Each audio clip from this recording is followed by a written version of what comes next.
Hi guys, in today's video we're going to be painting a really creepy Malifaux miniature which is sort of Halloween themed, so I thought it'd be great to upload a tutorial this Halloween. I want to say a huge thank you to my YouTube channel sponsors Goblin Gaming who sent me the box set out. This box set contains Toshiro from the Malifaux faction Resurrectionists and also their Weirdscape bases. I'll put a link to both of them in the description box down below. If you want to follow along with this tutorial you can go and get them yourselves. Okay guys, so this as always will be a long video. I did paint this up to a pleasing tabletop standard, so this should be really simple and straightforward to follow guys. Okay, so go grab yourselves a nice hot drink or maybe a nice ice cold beer and we'll get started. I'll start off by priming the miniatures using Alclad 2's white primer. This is lacquer based guys, so make sure you're well ventilated and wearing a mask. But as always, I've said in a lot of tutorials recently, I absolutely love this primer. It goes down super smooth and goes down really thin and doesn't mask any of the beautiful details that you see on the miniature. I'm using my trusty workhorse airbrush here, which is the Iwata Eclipse CS airbrush. I got it from airbrushes.com and you can go and check out more details about this airbrush if you have a look at their web store.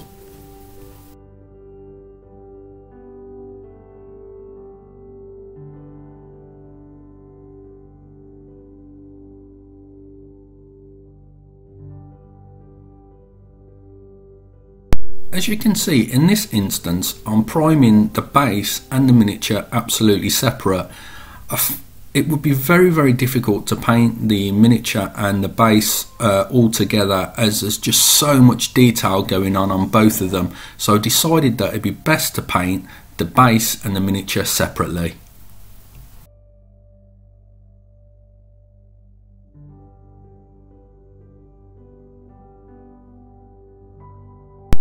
I'm going to be painting the headstone and the railing using Vallejo Game Air Somber Grey. This is a really nice grey colour. It's got like a slightly bluey purplish tinge to it.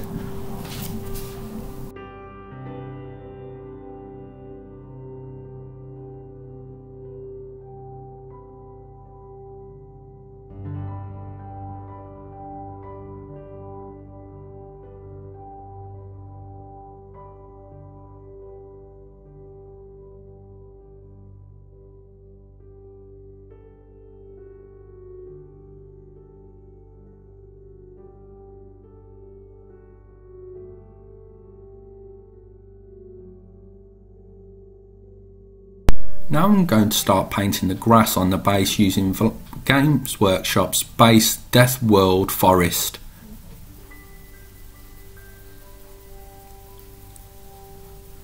I thinned it down with some regular water from the tap and I've thinned it down to the consistency of cream. It's best to do this outside the airbrush cup in a separate cup and pour it into the airbrush if you're new to airbrushing. But as I've been airbrushing a while and know my mixing ratios, I just mixed it in the airbrush cup.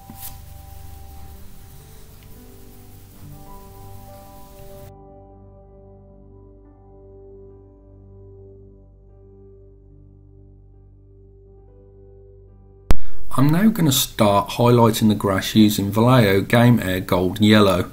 Now this is going to make the grass look really bright and too yellow, but we're going to come back in with a wash afterwards that's going to really tone down the yellow on the base.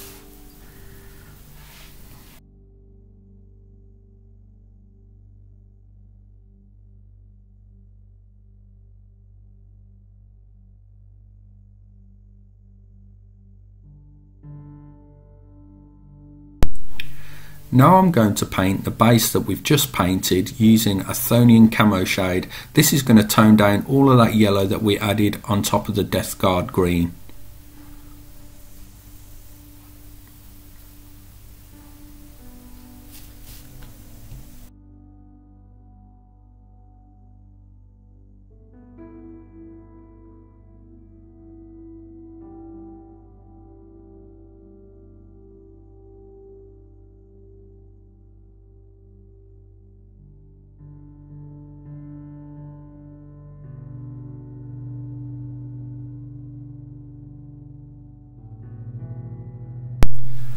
Now I'm going to use Vallejo Game Air Wolf Grey to dry brush the headstone, and I'm very lightly brushing on the headstone here. I'm not scrubbing at it because this would really leave unwanted marks, so just a light tickle of the brush if you like, and it will leave a nice subtle highlight.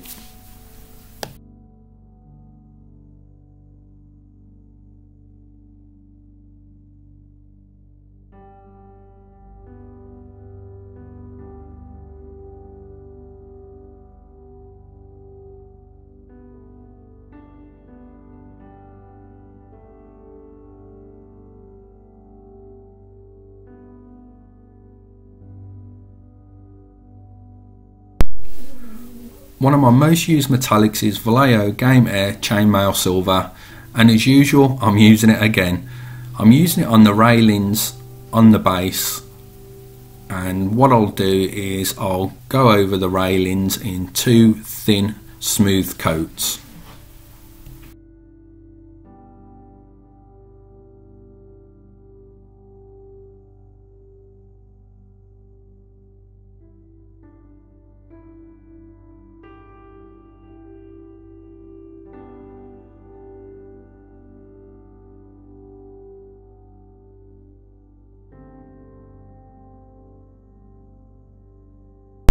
There's a couple of skulls on the base that I'm going to start painting using Games Workshop's A Shabty Bone. This isn't the best coverage as it's a layer paint, so 2 thin layers are needed to get a nice smooth even coverage.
Seraphim sepia is then washed onto the skulls and then left to thoroughly dry.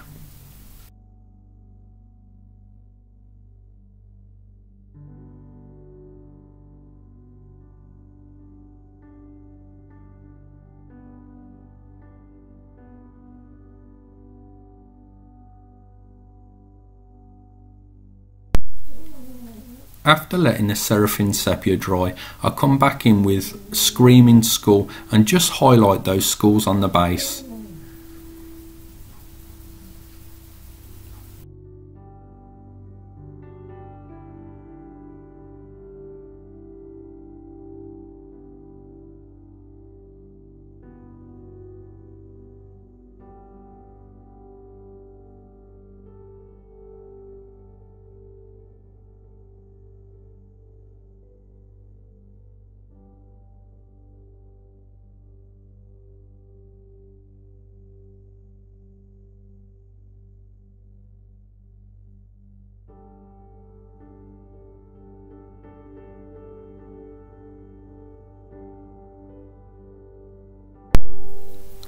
Here I'm using Games Workshop's Null to wash the railings.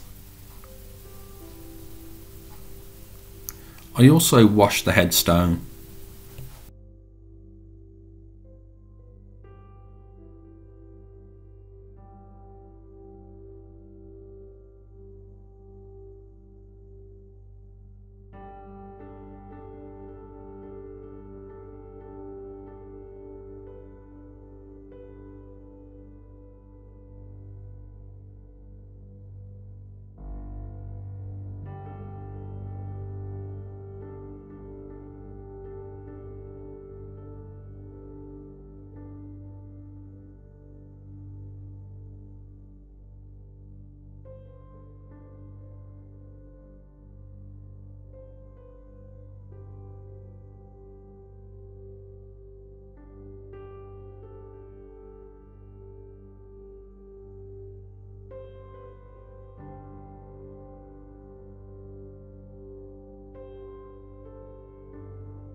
To add another layer of grime and dinge to the railings, I gave it another wash of Athonian camo shade.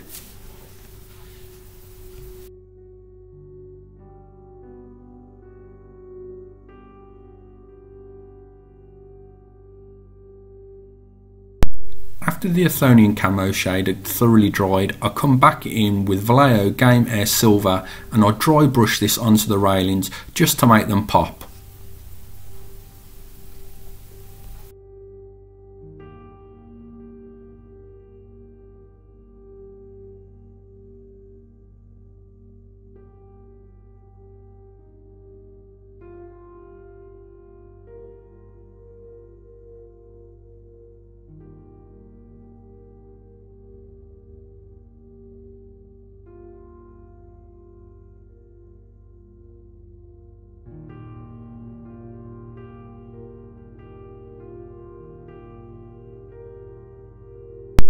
Now we've finished the base, we're going to start working on Toshiro himself. We're going to start by painting Games Workshop's Mephisto Red onto his shirt. I think you'd call it a shirt. Well, it's a top either way.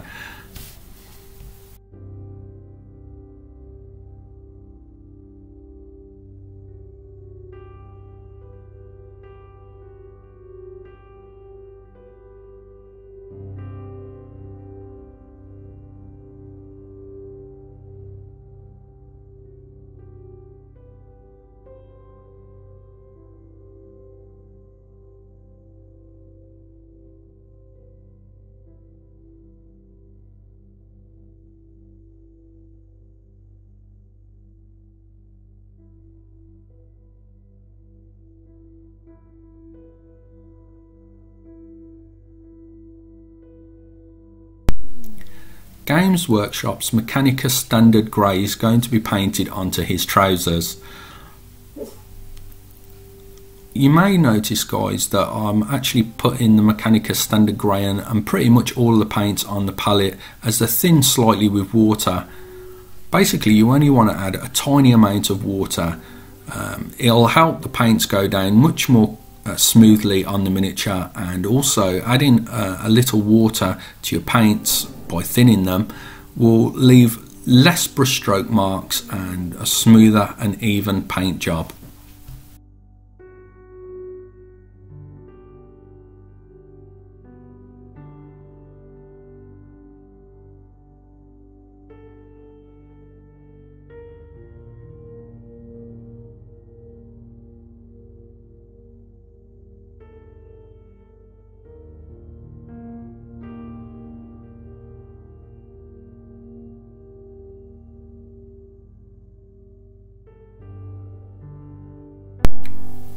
Games Workshop's base paint Rakarth Flesh is then painted on all of the flesh parts. This is a really light flesh tone, and we want to keep his flesh looking quite putrid and decayed, so I've decided to go for Rakarth Flesh.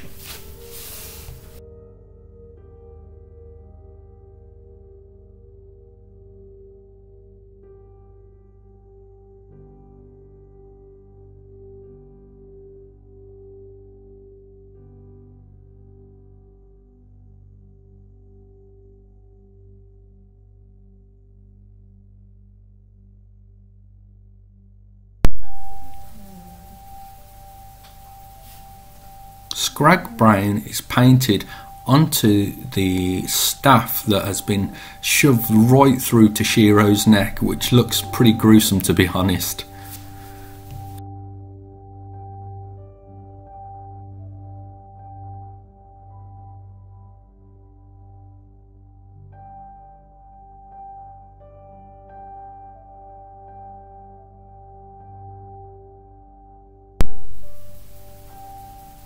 Games Workshop's Drucci Violet is then washed onto all of the flesh areas. You may think purple's not the right tone to use for flesh, but in this instance it's going to really make the flesh look decayed and old and really make the miniature pop.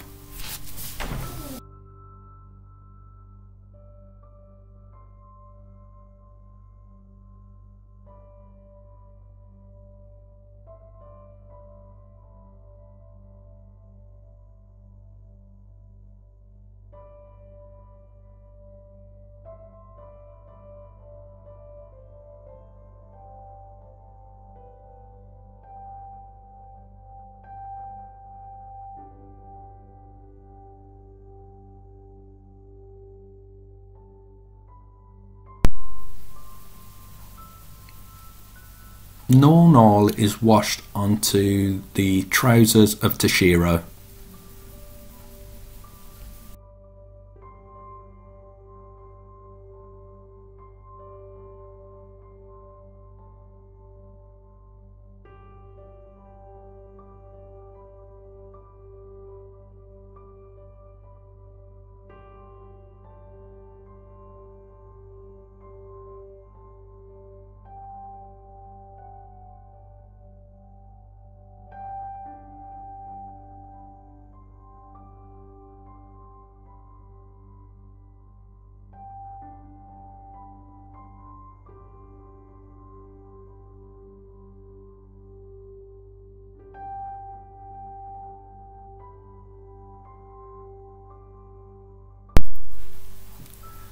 All the red areas on Toshiro are going to be washed with Caribou Crimson.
I make a 50-50 mix of Mephiston Red and Wild Rider Red to start highlighting the red areas on Toshiro.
Wild Rider Red is then used on its own to make even more highlights.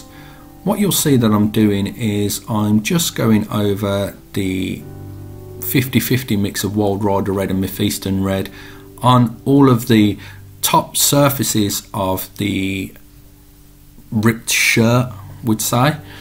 and just all the extreme edges of the shirt.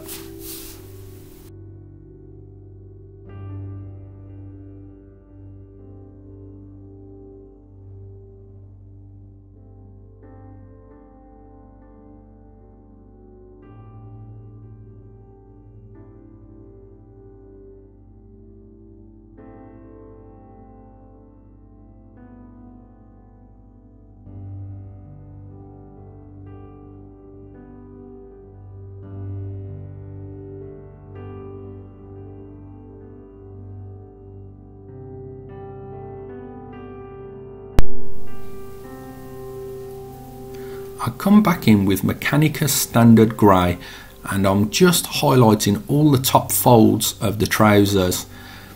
I'm leaving all of the recesses behind, so this will create a really nice contrast.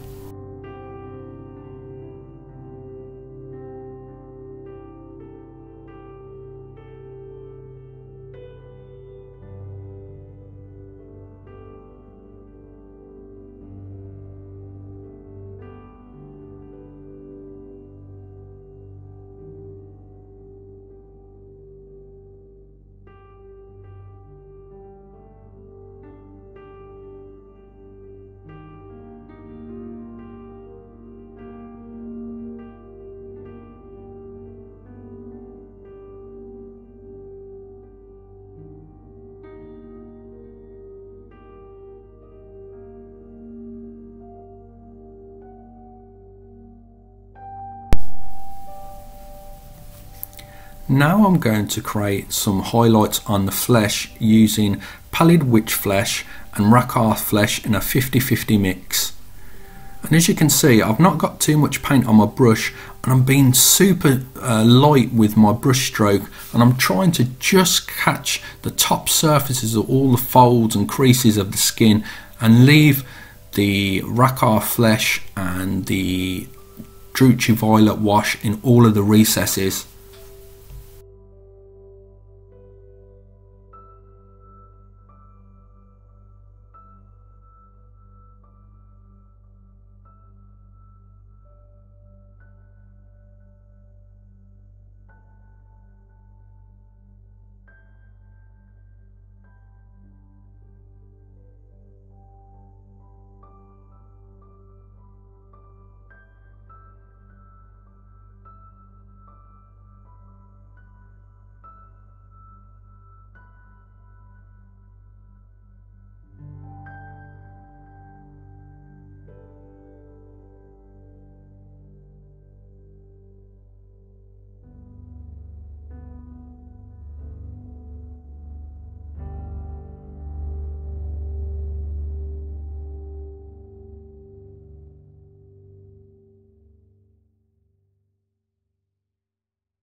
Blood for the Blood God by Games Workshop is a great technical paint, but I find that it's a little bit pale in colour for really deep blood.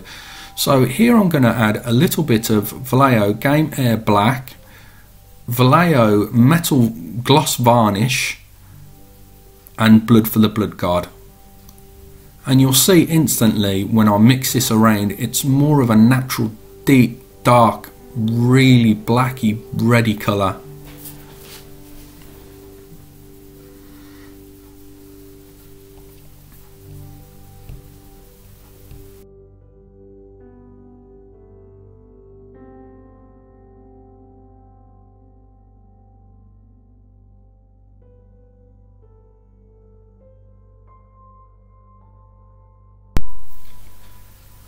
And here you'll see me adding that mixture to the inner of his rib cage and all of those guts that are hanging out from him, which is pretty grotesque.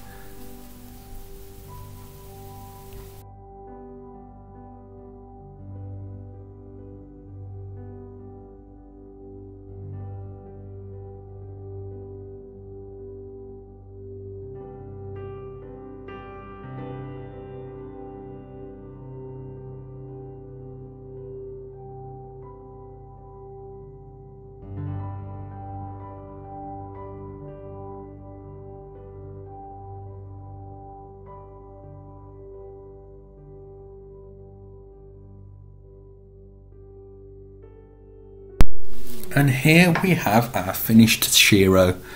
I missed a few things out by forgetting to hit the record button during this tutorial. I highlighted the staff using Games Workshop's XV88 and washed it with Agrak's Earthshade. The swords was painted in exactly the same way as the railing, and I think that's all I forgot to do, to be honest guys. Well, I really hope you like this video and the Halloween theme of this gruesome miniature. If you've not played Malifaux before or picked up any of the miniatures, I highly recommend it. The game is absolutely wonderful, and me and my mates prefer it to Warhammer 40k. I know, shock horror. Wow, thank you very much for watching this video guys. If you've enjoyed it, hit the like button. Also, don't forget to leave a comment and let me know what you thought of the video. And don't forget to check the description box for links to Shiro, the base, and everything that you could possibly purchase from my YouTube channel sponsors, Goblin Gaming. Thank you very much for watching guys, and I'll catch you in the next video.